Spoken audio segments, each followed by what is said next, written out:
Hello everyone, welcome back to the Techlog YouTube channel. Today for this video of Techlog, I will be showing you how to enable dark mode on Facebook. To begin the process, first of all, open the Facebook application of yours.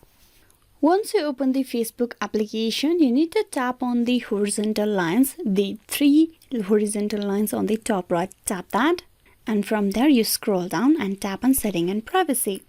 Then tap on Settings. Once you're inside the setting and privacy page, you scroll down to the preference, and inside preference at the very end of the option you will have the dark mode. You just tap that. So you will be able to enable this dark mode from this setting. If you tap on, the dark mode will be enabled. Likewise, if you tap on off, the light mode on Facebook will be enabled. So this video is to enable the dark mode. Tap on, and if you just go back, the Facebook will be on dark mode from now on. There's the home page in dark mode. So this is how you can enable dark mode on Facebook. Hope this video was useful. Please like and subscribe the Techlog YouTube channel. Thank you for watching till the very end.